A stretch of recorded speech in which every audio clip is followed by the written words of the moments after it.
Bismillahirrahmanirrahim. Assalamualaikum warahmatullahi wabarakatuh. Selamat siang mahasiswa-mahasiswi semester 3 program studi pendidikan matematika STKIP Modern Ngawi. Oke. Hari ini saya akan membuat 3 video, nanti akan saya bagi menjadi 3 video. Akan saya bagikan link-linknya kepada kalian nanti. Jadi hari ini nanti saya rangkap menjadi 3 pertemuan ya. Saya nanti akan bagikan link pertama, itu terpendahuluan dari materi ini adalah model transportasi. Yang kedua nanti akan membahas tentang beberapa cara penyelesaian transportasi. Yang ketiga nanti akan membahas tentang satu cara pertama untuk penyelesaian model transportasi ya. Nanti saya juga akan membagikan materinya saya ambil dari Universitas Udayana. Ini nanti saya akan share setelah saya sharekan link-linknya, nanti akan saya sharekan filenya yang saya searching di Google, dan saya mengambil dari punyanya ini Ketut dari Tastrawati. Ini bergelar beliau adalah sarjana sains dan magister sains yang ada di Universitas Udayana.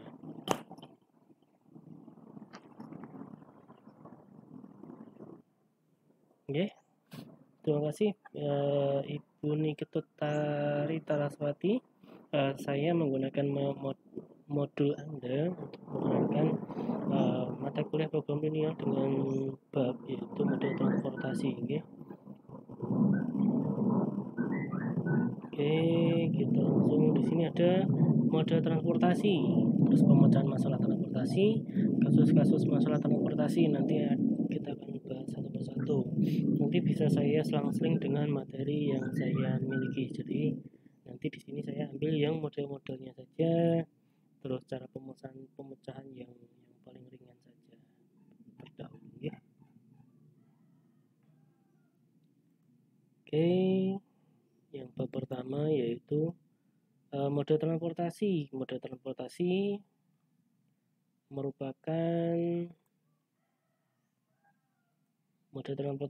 merupakan salah satu kasus khusus dari persoalan program linear. Nah, model transportasi pada dasarnya merupakan sebuah program linear yang dapat dipecahkan oleh metode simplex yang biasa, tetapi strukturnya yang khusus memungkinkan pengembangan sebuah prosedur pemecahan yang disebut teknik transportasi yang lebih efisien dalam hal perhitungan.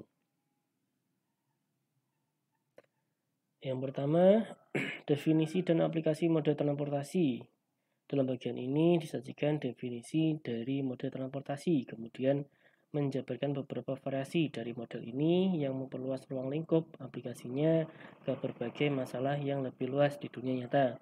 Persoalan transportasi membahas masalah pendistribusian suatu komoditi atau produk dari sejumlah sumber atau disebut kita supply kepada sejumlah tujuan atau demand dengan tujuan meminimumkan ongkos pengangkutan yang terjadi. Dalam model ini mencakup pertama tingkatan penawaran di setiap sumber dan jumlah permintaan di setiap tujuan. Yang kedua yaitu biaya transportasi per unit barang dari setiap sumber ke setiap tujuan.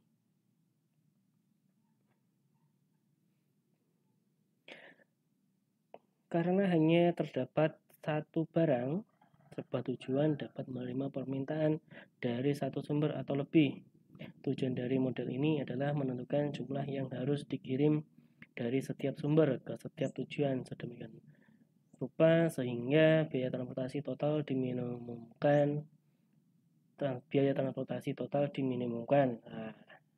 Berguna untuk memecahkan masalah distribusi atau alokasi, memecahkan permasalahan bisnis lainnya seperti masalah-masalah meliputi pengiklanan, pembelanjaan modal, dan alokasi dana untuk investasi, alokasi lokasi, keseimbangan lini, perakitan dan perancangan scheduling production. Nah, di sini di dalam transportasi kita akan membahas secara gampangnya. Kita bayangkan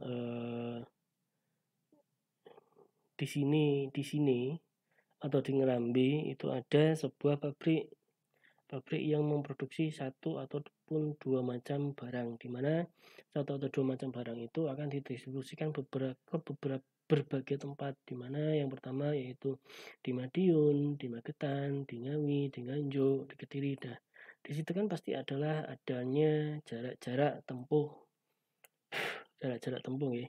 Yang pertama yang paling dekat yaitu Ngawi, yang paling dekat kedua yaitu di Magetan, yang paling dekat kedua yaitu di Madiun, yang paling jauh adalah di Nganjuk ataupun di Kediri. Nah, di situ kan pasti ada yang namanya biaya-biaya ongkos kirim ataupun biaya-biaya yang harus ditanggung oleh penjual ataupun pembeli. Nah, di situ bagaimana cara kita memperoleh ataupun menghitung biaya ongkosnya yang paling rendah ketika kita mengirimkan di suatu ataupun di tempat distributor. Biayanya berapa jika kita kirimnya di Madiun, di Magetan, di Ngawi, ataupun di Nganjuk ataupun di Kediri. Nah, di situ dapat kita lihat atau dapat kita hitung dengan menggunakan proses atau model transportasi tersebut. Oke. Di sini bisa dipahami ya, pada intinya kita kan kemarin sudah membahas tentang produksi, berapa produksi maksimal sehingga kita memperoleh laba yang lebih banyak dengan model simplex. Ya. Kita kemarin sudah membahas itu. Nah, kan kita sudah membuat produksi. Nah, kita sekarang mikirnya bagaimana cara kita mendistribusikan barang-barang tersebut agar mendapatkan laba yang lebih banyak juga dengan biaya pengiriman yang lebih sedikit. Ya. Oke, ciri-ciri khusus persoalan transportasi ini adalah pertama, terdapat sejumlah sumber dan sejumlah tujuan tertentu. Kuantitas komoditas atau barang yang didistribusikan dari setiap sumber yang diminta oleh setiap tujuan besarnya tertentu. Jadi, setiap produk-produk ataupun komoditas itu di order atau dipesan oleh setiap pemesan,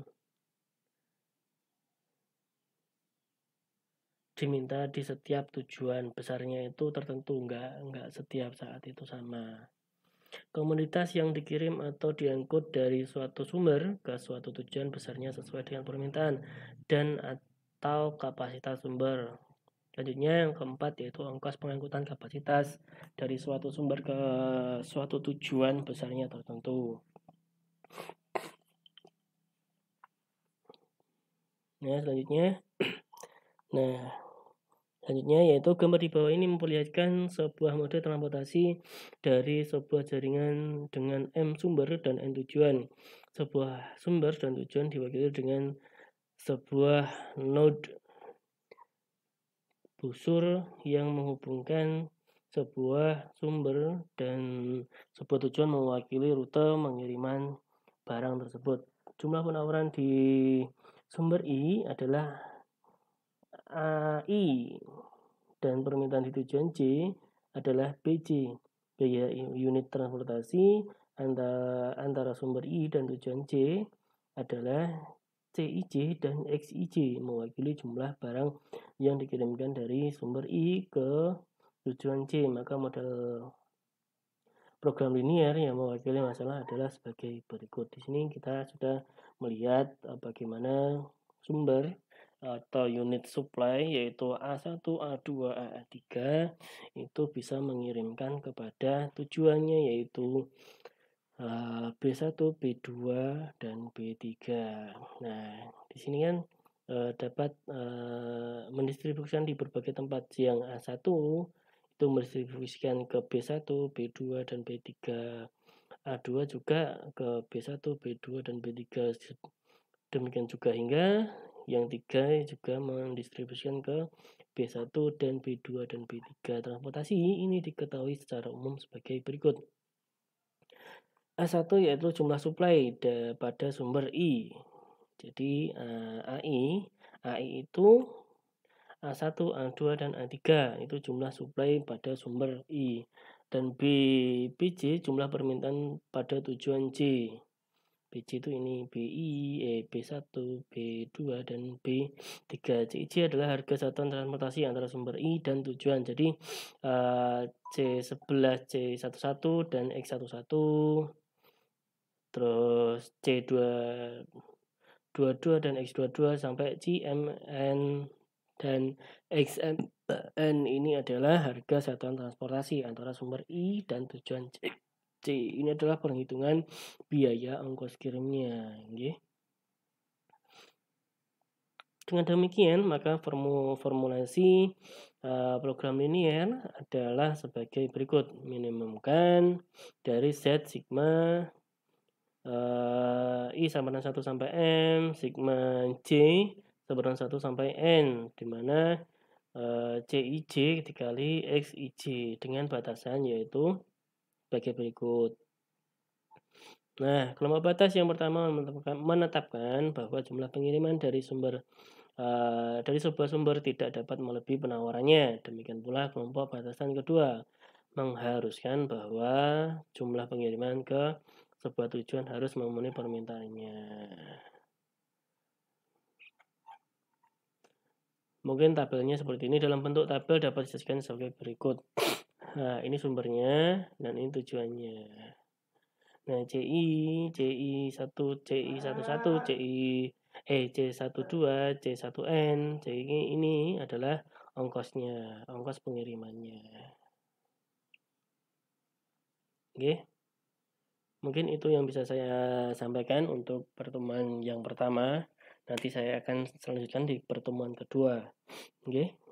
Mungkin itu kalian bisa pelajari dari model transportasi dari materinya dari I Ketut dari Universitas Udayana. Oke. Mungkin itu yang bisa saya sampaikan.